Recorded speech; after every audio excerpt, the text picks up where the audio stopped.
और लेक्चरशिप का एक इम्पोर्टेंट टॉपिक में से एक टॉपिक है।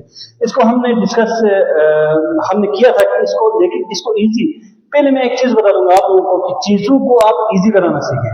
सिर्फ कंसेप्ट क्लियर करना, सिर्फ इनके सब टाइप्स को पढ़ना, इन चीजों के बारे में नॉलेज क्या है, कंप्रिहेंशन क्या है, ये पढ़ना काफी नहीं है। आप इनके बीच में रिलेशनशिप, टेक्निक्स, ट्रिक्स यूज करें ताकि आप जिंदगी भर के लिए, हमेशा के लिए ये एक लाइफ लॉन्ग लर्निंग हो। कैसे मैं आप लोगों को बता देता हूँ और आप लोगों को परेशान होने की जरूरत भी नहीं है कि आप सर हम कैसे बनाए, हम तो बना ही नहीं सकते। आप लोगों को मैं बता दूंगा 2 टॉपिक्स में मैं इनको ट्रिक्स कैसे बनाएंगे आप लोग और किस तरीके से इजी बनाना है चीजों को, थिंग्स को इजी बनाना सीखें, सारे जो है फिर इजी हो जाएगा आप लोगों के लिए। अब ब्लूम ने क्या किया था, 3 डोमेन में डिवाइड किया था। First cognitive domain, second affective domain, third psychomotor domain. यहां तक हो गया था। कॉग्निटिव डोमेन जितने भी थिंग्स हमारे ब्रेन से रिलेवेंट है, जितने भी थिंग्स हमारे हेड से रिलेवेंट है, जो नॉलेज होती है, जितने भी हम मेमोराइजेशन करते हैं इंफॉर्मेशन की, वो सारी जो है कॉग्निटिव डोमेन में आते हैं। अब उसमें ये हेड से रिलेवेंट है, मैंने यहां पे लिखा है हेड। और सेकंड है हमारा अफेक्टिव डोमेन। अफेक्टिव डोमेन में होता क्या है, ये जितने भी हार्ट से रिलेवेंट है वो सारे, उसमें क्या होते हैं, feelings, emotions, attitude, norms, values, उससे रिलेवेंट जितने भी चीजें होंगी वो हमारी इस डोमेन में आएंगी, अफेक्टिव डोमेन। थर्ड जो है वो साइकोमोटर डोमेन। जितनी भी चीजें स्किल से रिलेवेंट होंगी वो सारी साइकोमोटर डोमेन में आएंगे। अब ये जो 3 वर्ड्स मैंने नोट किए ना, यहाँ पे जो लिखे हैं, ये मैंने इंटेंशनली लिखे। क्यों? ये एपीएससी के फेवरेट वर्ड्स हैं। अक्सर वो यही कहते हैं कि साइकोमोटर डोमेन किस चीज को डील करती है, स्किल्स को। इसके अलावा बहुत सारे वर्ड्स भी हैं। फॉर एग्जांपल अफेक्टिव डोमेन किस चीज को डील करती है, इमोशन। एपीएससी यही word as it is use करती है। और इसमें फीलिंग्स, एटीट्यूड, नॉर्म्स, वैल्यूज, जितने भी मॉरल डेवलपमेंट में जितने भी कंपोनेंट शामिल होते हैं वो सारे अफेक्टिव डोमेन में आते हैं। अच्छा, यहाँ पर नॉलेज, यही word as it is use होता है। मैंने यहाँ पे ट्रिपल एच, ये ट्रिपल एच क्या मतलब, नॉलेज जो रिलेवेंट है वो हमारे हेड से रिलेवेंट है। कॉग्निटिव डोमेन हेड से डील करती है, अफेक्टिव डोमेन हमारे हार्ट को डील करती है, और साइकोमोटर डोमेन जो है हमारे स्किल्स, जो हमारे हैंड को स्किल, लाजमी सी बात है, हम एक्टिविटीज परफॉर्म करेंगे तब जो है वो स्किल डेवलप होगी। अब ट्रिपल एच, अब ये कौन सी, फर्स्ट कौन सी आई थी 1956 में कॉग्निटिव डोमेन, सेकंड कौन सी आई थी 1964 में अफेक्टिव डोमेन, थर्ड कौन सी आई थी 1972 साइकोमोटर डोमेन। ये तो सबको पता है, लेकिन कौन सी ट्रिक है जिसके थ्रू आप लोग जिंदगी भर इसको याद कभी नहीं भूलेंगे, वो ट्रिक कौन सी है? आपने फर्स्ट कौन सी डोमेन आई थी कॉग्निटिव डोमेन, और कब आई थी ये याद करना है। उसके बाद एक चीज देखे, सेकंड डोमेन के आने के बीच में कितना गैप लगा था, 8 ईयर्स, 1 ईयर का गैप लगे था। और थर्ड डोमेन, सेकंड डोमेन आ गई 1964 में, थर्ड डोमेन आने में कितने ईयर लगे थे, 8 ईयर। सेम ड्यूरेशन है 8 ईयर। अब आप लोग ये याद कर लेंगे, वरना क्या होगा, पेपर के जो प्रेशर है उसकी वजह से कंफ्यूज होने लगते हैं। 1962 है या 64 था, 63 था। अब फर्स्ट डोमेन में 8 ईयर ऐड करें, सेकंड डोमेन आएगी, उसी में 8 ईयर ऐड करें, थर्ड डोमेन आएगी, उनके ईयर इस तरह मिलेंगे। अब एक चीज और है, मैं यहाँ पे ये जो नंबर लिखा है ना, ये भी इंटेंशनली लिखा है। ये टेक्निक्स यही है जिसके थ्रू आप मेमोराइज कर सकते हैं सारी चीजों को। वो क्या है, नंबर 1 तो 657, 657, ये एक डिजिट है, इसको आप याद करना है। जब भी ब्लूम की बात आए 657 वर्ड याद रखना है। फर्स्ट डोमेन के 6 स्टेप हैं, सेकंड डोमेन के 5 स्टेप हैं, थर्ड डोमेन के 7 स्टेप हैं। ये एक ही वर्ड में सारे स्टेप्स आपको याद हो जाएंगे। अक्सर एमसीक्यूज इसी तरीके से आते हैं, कॉग्निटिव डोमेन के कितने स्टेप्स हैं, आपने 6, ये याद रखने, बीच में कंफ्यूज होने लगते हैं। कंफ्यूज उस वक्त नहीं होंगे जब इस तरह टेक्निक्स के थ्रू याद करोगे। दूसरा, अब आप अक्सर भूल जाते हैं जब फर्स्ट टाइम इस तरह कोई लर्निंग करते हैं और आप भूल जाते हैं फर्स्ट कौन सी डोमेन आई थी। आप अपने हेड से स्टार्ट करें। फर्स्ट हमारा हेड आता है, it means first cognitive domain आई है। फिर हमारा हार्ट आता है, इट मीन्स अफेक्टिव डोमेन आई है। फिर हमारा हैंड आता है, इट मीन्स साइकोमोटर डोमेन आई है। ये तो हमारा एक यहाँ ब्लूम टैक्सोनॉमी के ऊपर हल्का सा एक मैं ट्रिक्स बता रहा था कि किस तरीके से आप इसको मेमोराइज कर सकते हैं। सेम इसी तरीके से मैं 16 को भी टच दूंगा वही टेक्निक के थ्रू। जब 8 ईयर का गैप था, बीच में 8 ईयर ड्यूरेशन था, उसी में सोलो टैक्सोनॉमी के बीच में कितने ईयर का था। अब ये डिफरेंस थोड़ा बढ़ सके क्योंकि ये इनके साथ नहीं है, इनसे अलग है, 10 ईयर का गिव था। फिर मुझे ये ईयर याद करने की जरूरत ही नहीं है। थर्ड डोमेन जब 1972 में आई थी, इट मीन्स 10 ईयर बाद सोलो टैक्सोनॉमी आई थी। अब सोलो टैक्सोनॉमी किसने पेश किया था? बिग्स एंड होलिस ने। ये मोस्ट इंपॉर्टेंट एमसीक्यूज है। कब आई थी, किसने पेश किया था, कितने स्टेजेस हैं और इसके लेवल्स, एक सरफेस एंड डीप, दो लेवल्स में डिवाइड किया है। अच्छा, यहां पे देखें जो नॉलेज पे कॉग्निटिव डोमेन से एमसीक्यूज कौन कौन से आ सकते हैं। आपने टॉपिक्स को पढ़ के, मैंने ब्लूम टैक्सोनॉमी के सारा टॉपिक को कंप्लीट किया है, पढ़ा है, थ्योरी, यही काफी नहीं है। आपने यहां से एमसीक्यूज कौन कौन से आ सकते हैं वो ऑपरेशन करना है। जब आप टेस्ट की प्रिपरेशन करते हैं ना, तो उसमें गाइडेंस बेस्ट इसी वजह से कि आपने उस चीजों को ऑर्गेनाइज करना है। तो वो कौन से एमसीक्यूज किस तरीके से आ सकते हैं, आप बताएं किस तरीके से आ सकते हैं। अच्छा, फॉर एग्जांपल जो मैंने पिछली क्लास में भी बता दिया था, वो कैसे आ सकते हैं। कॉग्निटिव डोमेन के, फॉर एग्जांपल कॉग्निटिव डोमेन से ये वर्ड पूछ सकते हैं कि किसने प्रेजेंट किया था, ब्लूम ने कब प्रेजेंट किया था, 1956 में। किस चीज को डील करती है, नॉलेज को, कितने स्टेप्स हैं, 6। लोवेस्ट स्टेप कौन सी है, हाईएस्ट स्टेप कौन सी है। एक क्या हो गया, ये एमसीक्यूज है। बीच में से ये भी पूछ सकते हैं एप्लीकेशन कौन सी स्टेप है, थर्ड है, सेकंड है, फोर्थ है। अफेक्टिव डोमेन में आते हैं, किसने प्रेजेंट की थी, कंट्रोल में। अब यहाँ पे एक चीज ये भी नहीं है कि सिर्फ कंट्रोल में ही इसको प्रेजेंट किया, यहाँ पे ब्लूम भी था। साइकोलॉजी, कॉग्निटिव साइकोलॉजिस्ट की एक टीम होती थी, लेकिन मेन रोल कंट्रोल का था, जिसकी वजह से इसके नाम से मशहूर है। कब प्रेजेंट की है, 1964। किस चीज को डील करती है, इमोशंस को। कितनी स्टेप से, 5। लोवेस्ट स्टेप कौन सी है, रिसीविंग। हाईएस्ट स्टेप कौन सी है, कैरेक्टराइजिंग। और इसके बीच में से भी पूछ सकते हैं। अब साइकोमोटर में कुछ इंस्टीट्यूट आ सकते हैं। साइकोमोटर डोमेन किस चीज को डील करती है, स्किल को।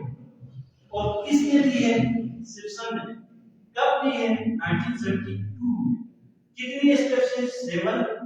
लोवेस्ट कौन सी है, परसेप्शन। हाईएस्ट कौन सी है, ओरिजिनेशन।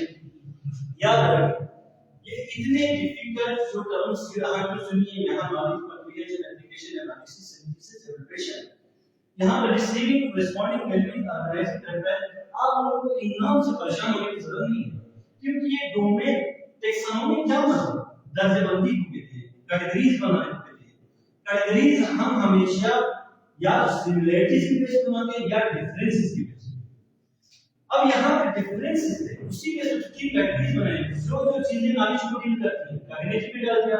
जो चीजें इमोशन को डील करती है, मोरल डेवलपमेंट को, अफेक्टिव।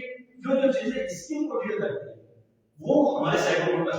ब्लूम ने इसलिए कहा कि होलिस्टिक डेवलपमेंट के लिए एक बच्चे की सिर्फ नॉलेज की डेवलपमेंट लाजमी है, उसके साथ साथ इमोशन डेवलपमेंट भी होनी चाहिए, उसके स्किल्स भी डेवलप होनी चाहिए। अब हम उसके सब स्टेप्स को डिस्कस करते हैं। नॉलेज, जितनी भी चीजें हैं, जो भी इंफॉर्मेशन आप गेन करते हैं, वो नॉलेज करते हैं। जब एक बच्चा फर्स्ट टाइम किसी चीज को, उसकी इंफॉर्मेशन के बारे में जानने लगता है, तो नॉलेज विकसित हो सकता है।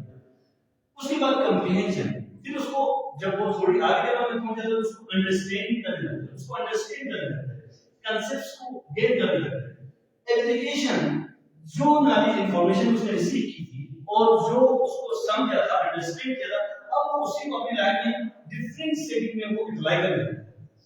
उसके बाद क्या है, एनालिसिस। एनालिसिस में हम डिफरेंट पार्ट्स में तोड़ते हैं। For example Bloom taxonomy define करें, एक्सप्लेन करें।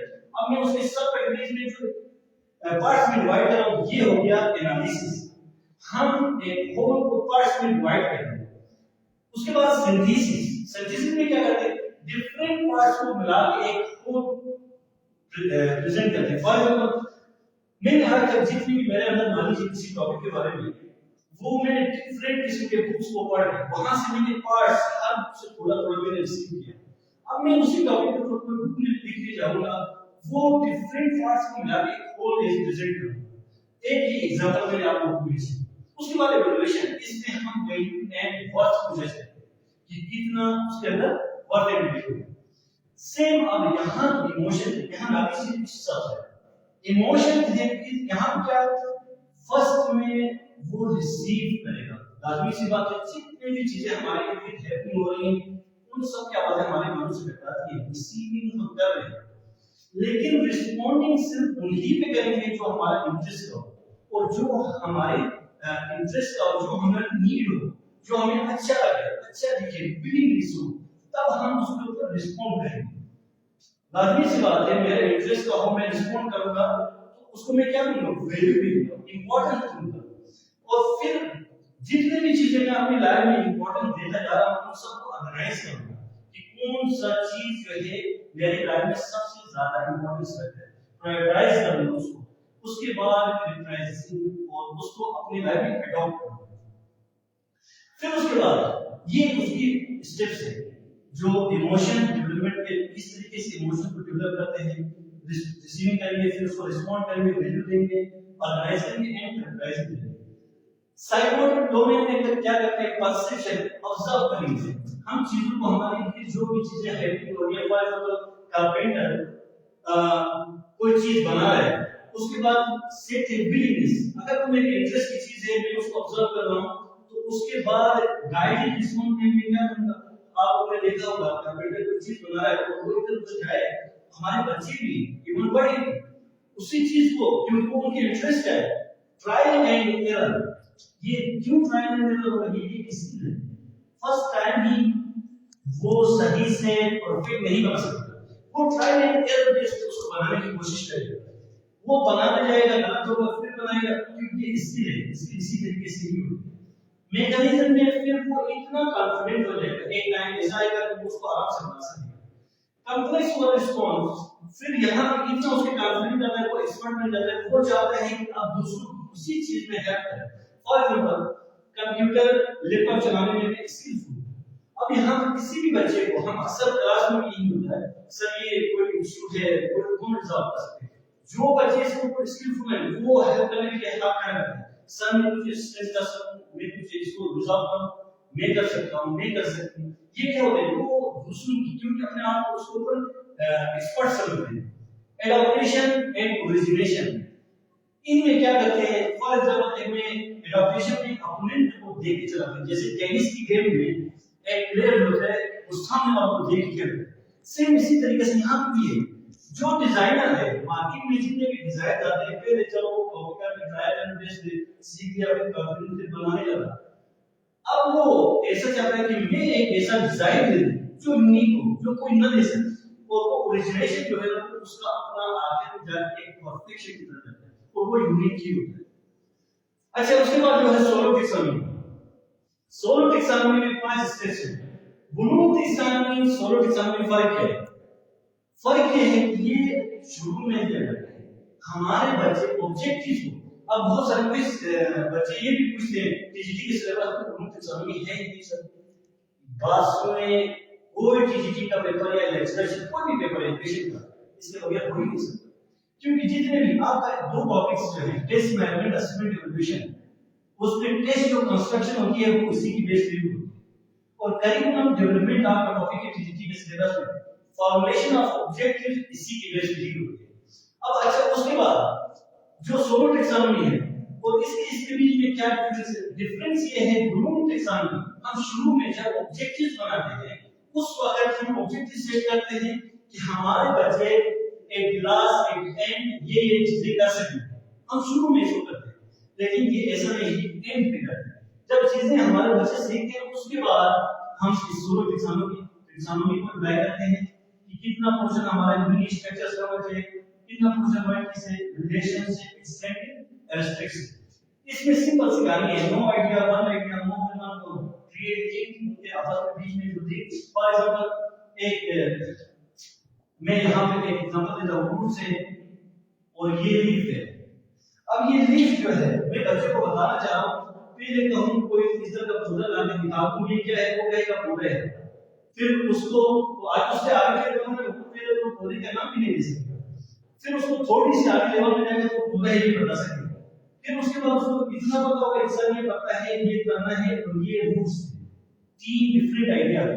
फिर उसके बाद उससे थोड़ा आगे लेवल में जाएगा, उसको इतना पता होगा कि सर फोटोसिंथेसिस यहाँ होती है, एक जाइलम होता है, एक फ्लोएम होता है, वाटर यहाँ से और उनकी जो ब्लड यहाँ प्रिपेयर होती है दूसरे पार्ट्स में जाती है, वो सारा एक लिंक क्रिएट कर सकते हैं।